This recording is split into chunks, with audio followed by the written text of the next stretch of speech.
mayam puna puka saningol channel da muka sana taram nokjari jengo ini ngarang dan tinggal mani chanar ga mukani asigi se aduga cheng chahau cheng garaga chakem ga si jenu nang tinggal mani si cheng na chamdoga mixi da takthoe aduga asigi se tamai tan haudoini thau khatang hape hapa kanda asi tamai tan haurani mulai se tan je mulai je kamai khangane da tamai tan je khara khara mulak pa kanda ne mapan je thangalai se ubra ado je sigi se tan je onthok pa yarani ji aduga ige sigi tawa je khitang nungai te ba maya yam tongkhatlia ba dunai na dum chithok se chin tawra thau je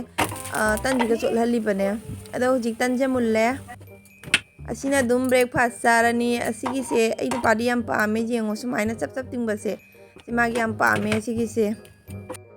lore duagi asiga kaino aigi coffee leire angang ani gina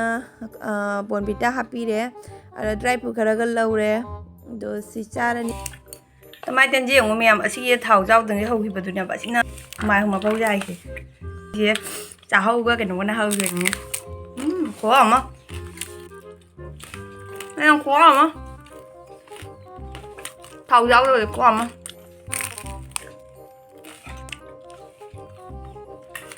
mayam school lagi moi CCA competition tawbagi hariba hujikti Merry Christmas salena ko aduna moi school lagi greetings card competition tawdoiba aduna dum angang ani gi ina asigi A4 asigi chart paper chawase ai dum loksalaga thami A4 size dum loksalaga thami aba ado asigi se ina dum A4 size ki hisab tane kitang thara tawbasina nungai gani aina ne ade A4 size ki hisab ta mai nong naka aga pire du manung da hapagi scrapbook tu de ngode available leite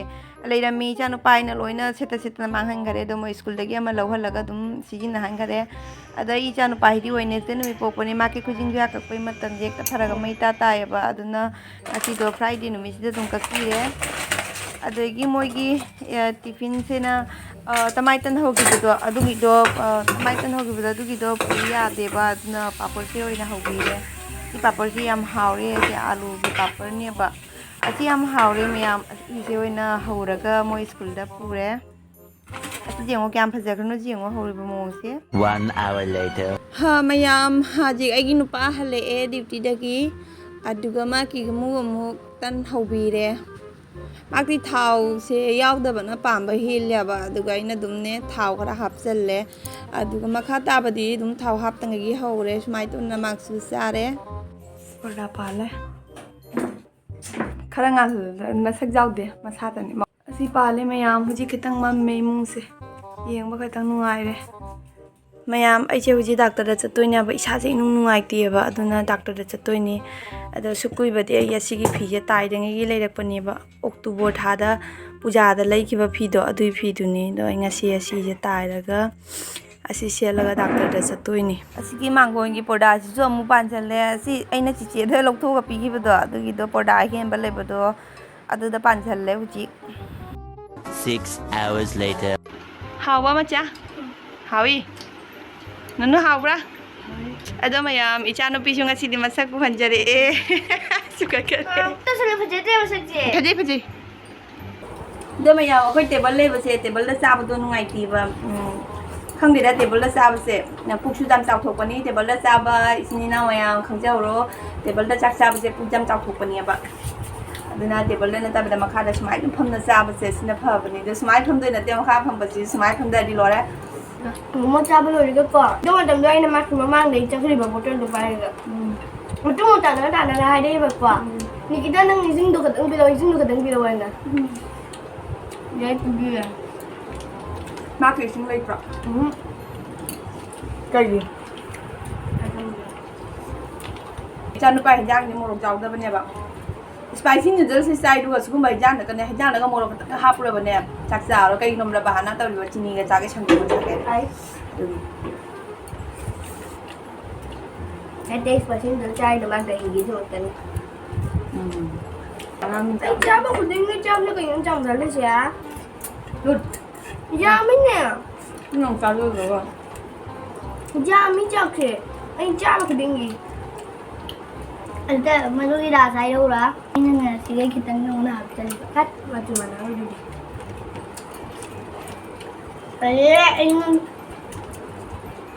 chắc cần lấy làm ra cái gì cả hay là xin chắc cần ก็ไปสิปรุงรส ลงพยายามจับมันจะแล้วไอ้กิโลได้ประมาณกิโลดิ ไอ้นู่นเจนเนี่ยมันมันอะไรกัน มาลงมาปะหาถึงไอ้ดิดูนะ ไปเจนเนี่ยมันฟังเจนนะ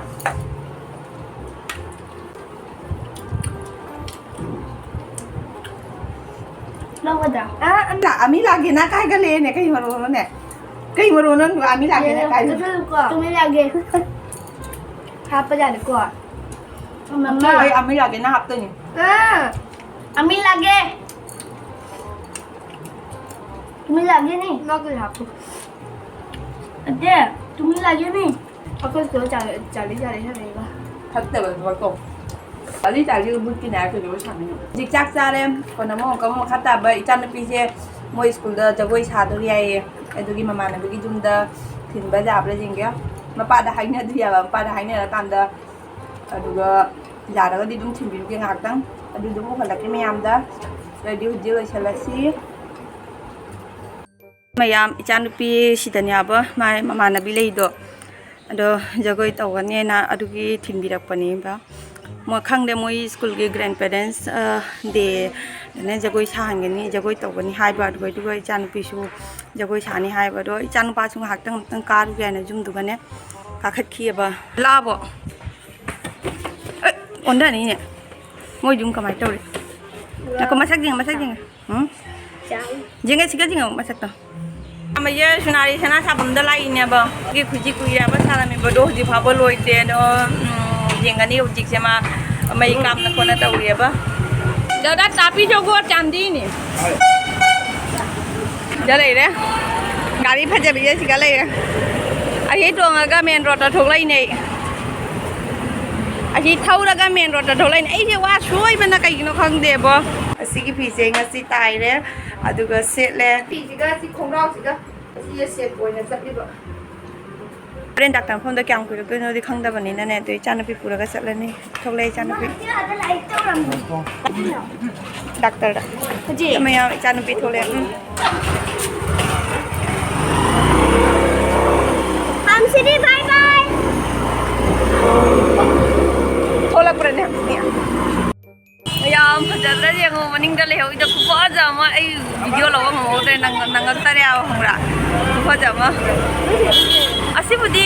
normal ni dai cham cham ko ni da maning da le hoi da sakti na phajai ya hongra ai ji metro ma pham yau do re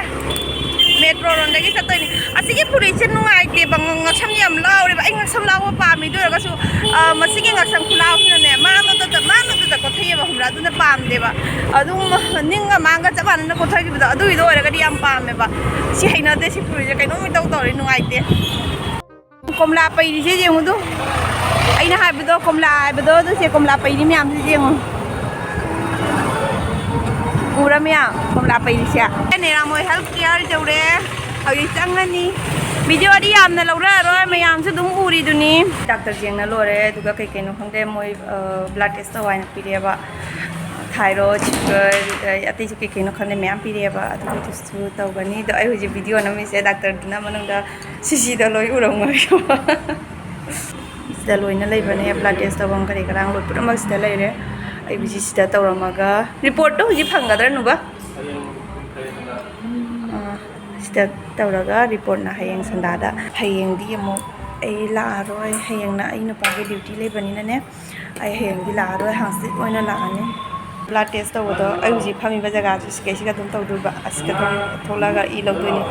ai di lor ni mayam wai ta do kan ne sexual I log tho e siga gi log tho khare I chan bi na ke wa ai gi I le ta ba du ga ke do I log thui nai ba ja ki je hotel da mi am japun to da dumai na taw de dum ai tom ta gi macha ta na taw na taw grban ya ba yam na phai ado ko na jeng si hayeng di report ani na si di la ro hayeng report a kan da hansit oina result khangani de mayam da share taw jarak ke